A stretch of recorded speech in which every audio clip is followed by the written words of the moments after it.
Ah man, who doesn't love a good old game of Mario Kart? It's the racer that destroys friendships.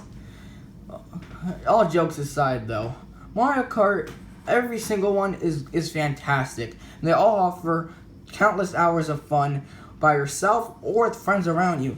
So I thought it'd be a good idea to rank all of them.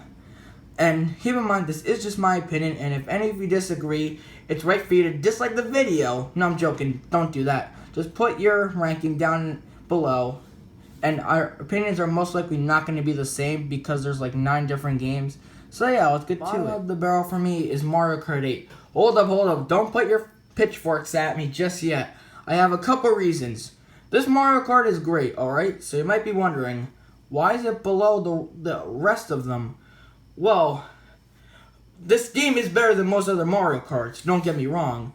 But the problem is, Mario Kart 8 Deluxe exists. And with all the tracks and characters, with even more and brand new battle modes and battle mode stages, there's really no reason to ever go back and play Mario Kart 8 if you already have the Deluxe version. Like the Deluxe version just does so much better that there's no reason to go play this unless you like the old battle tracks or something, but ugh. So, this is the only game in the franchise that there's really no reason to go back and play, so why it has to be the bottom of the barrel for me. Number 8 is the OG Mario Karters, Super Mario Kart. Unlike Mario Kart 8, there is actually a reason to play this, but man, this game is so outdated. Like there's only 6 courses total, with all of them having like a bunch of remakes. Like there's 4 Mario Circuits, 4 Bowser Castles, 2 Ghost Valleys, 2 Vanilla Lakes, 2 Koopa Beaches, and 3 Donut Plains. That's it. Those are all the courses. And the courses themselves aren't that great either.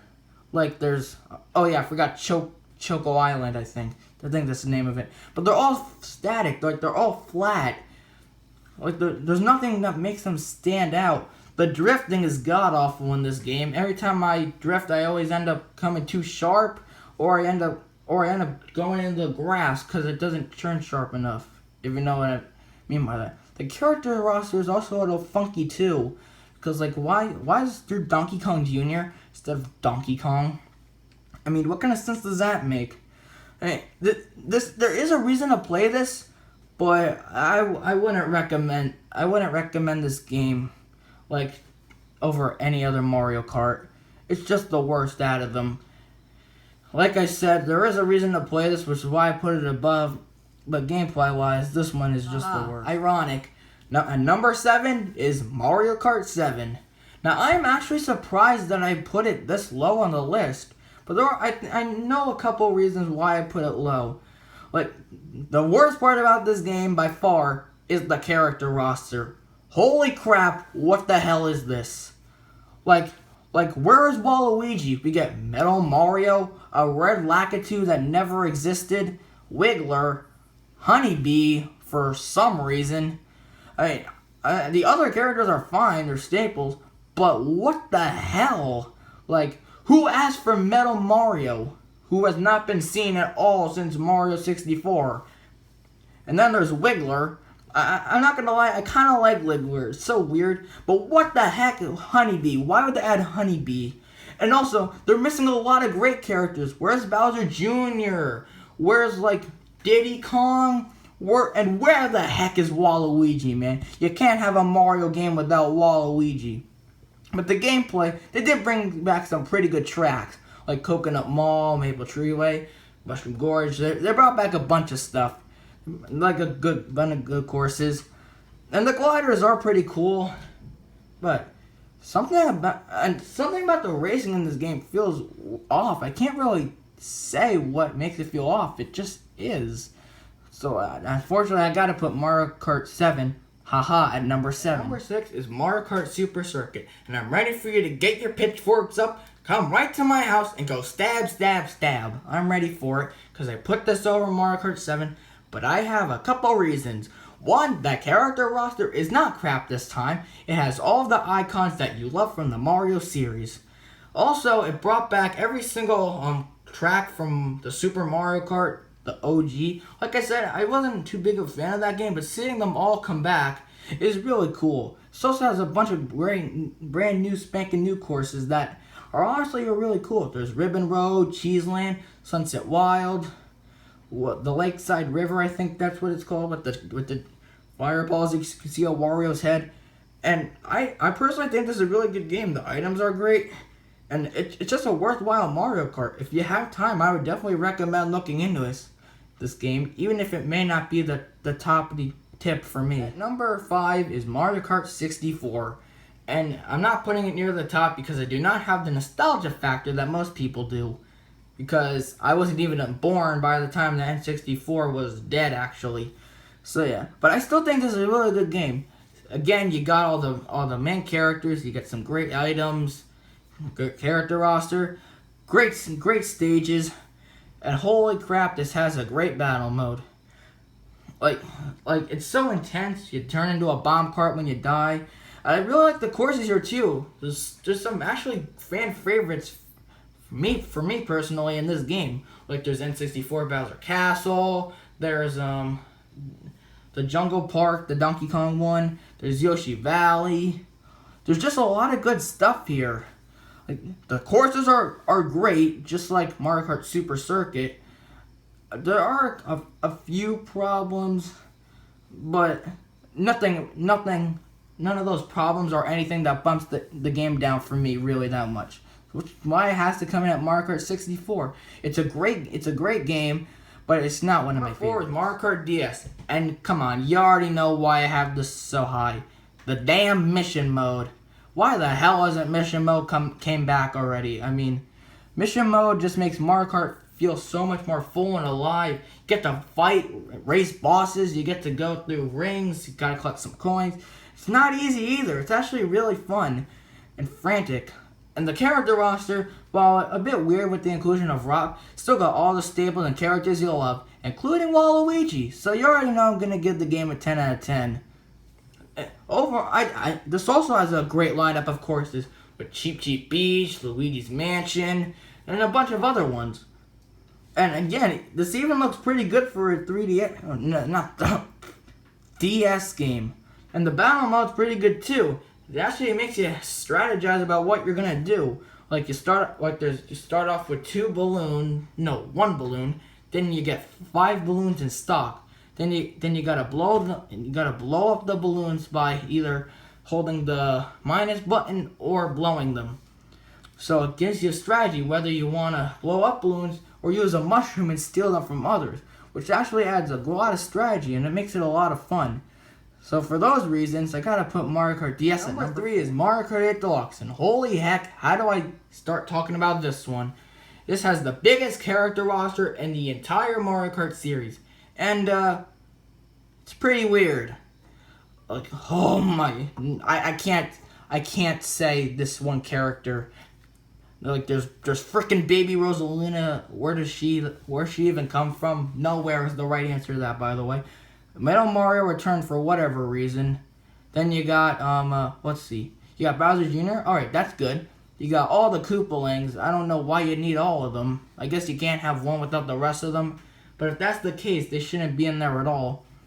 And I'm not going to complain about the inclusion of Villager, since he's my main in Smash. I'm not going to complain about Isabelle, Link, or the Inklings, because they're actually really, really cool. I don't get why some of the characters from Mario Kart 7 returned that nobody liked. Like, why did Lakitu return? And my biggest complaint is obviously the one character. You know who I'm talking about. But oh my gosh, this game gameplay wise is great. It's got a great selection of tracks. No, amazing selection.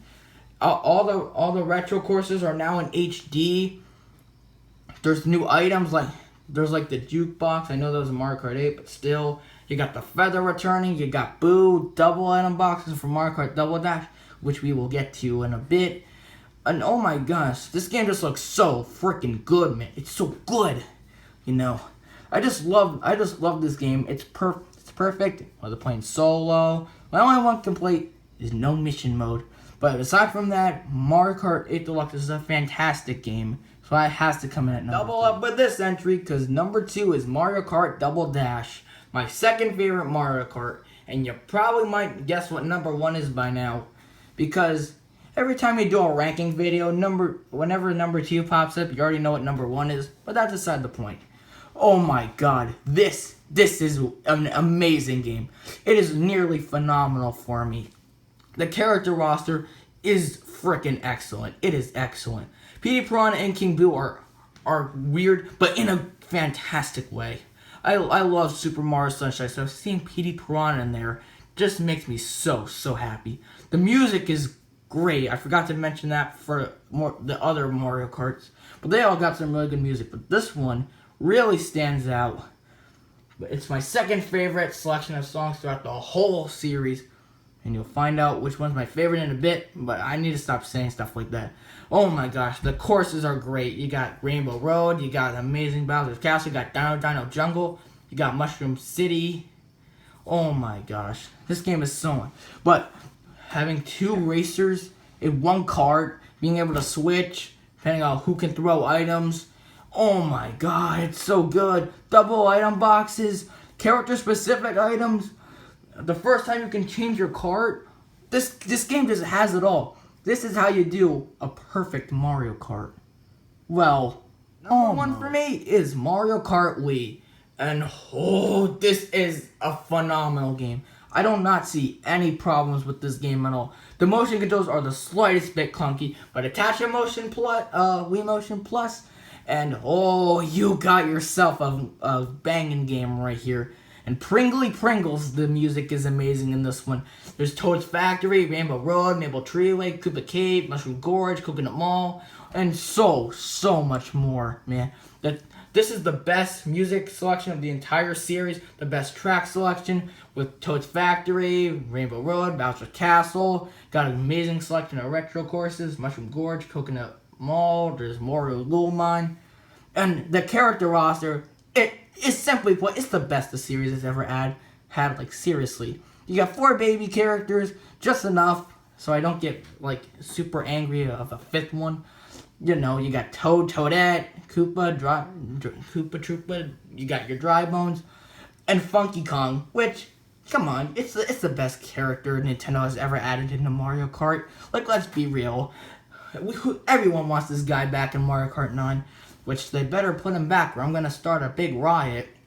And I also kind of like that there are 2 character slots for me because I think one signifies the medium weight and the other one signifies the heavyweight. Which I don't have a problem with that like most other people do. And I also like the game visually too. Like it looks a bit polygonal, but that's not really a complaint at all for me.